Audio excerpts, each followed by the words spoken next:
ఇక ఇటీవల మంచు కుటుంబము మొత్తము తీవ్ర వివాదాల మధ్యలో మస్తు చర్చనీయాంశమైన సంగతి తెలిసిందే.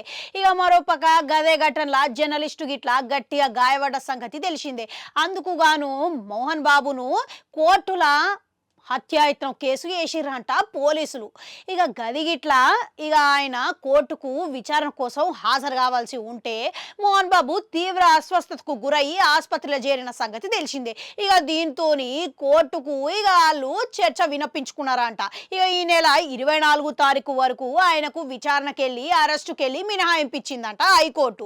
ఇక ఇప్పుడు ఆ గడువు ఇట్లా ముగిసిపాయే. దీనితోని ఇప్పుడు ఎవరైతే పోలీసులు ఉంటారో మోహన్ బాబుని అరెస్టు చేసే అవకాశాలు ఉన్నాయని వార్తలు తెర మీదకి వచ్చినాయి. ఇక కానీ ముందస్తు బెయిల్ పిటిషన్ కోసం హైకోర్టులో ఆశ్రయించిండంట ఈ నేపథ్యంలో మోహన్ బాబు. ఇక ఇరు వాదనలు విన్న తర్వాత హైకోర్టు ఇక మొత్తం ఏదైతే బెయిల్ పిటిషన్ ఉంటుందో తిరస్కరించిండంట. అంటే కొట్టేసిండని అర్థం. అయితే ఇక దీని తర్వాత ఎప్పుడైతే మోహన్ బాబుని అరెస్టు చేస్తారు అనే వార్త బయటికి వెళ్ళిందో ఇక ఆడికెళ్ళి ఆయన ఆచూకీ తెలుస్తలేదు అనే వార్త ఇంకోటి తెర మీదకి వచ్చింది. ఇక ప్రస్తుతం పోలీసులు మోహన్ బాబును విచారణకు విలువనికి పోతుంటే ప్రయత్నిస్తుంటే ఆయన ఆచూకీ లభించలేదనే వార్తలు వస్తున్నాయంట.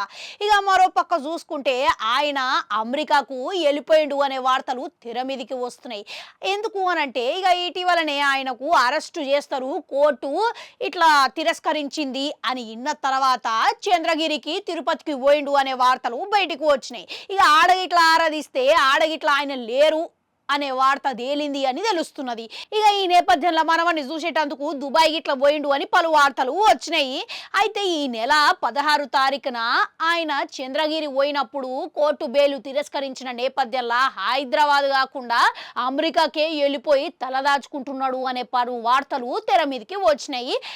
ఇంతకు ఈ చర్చలకు కానీ ఈ వివాదాలకు కానీ ఇప్పటికైనా అడ్డుగట్ట పడేటట్టుగా సోషల్ మీడియా వేదిక ద్వారా మోహన్ బాబు స్పందిస్తారంటారా లేదా?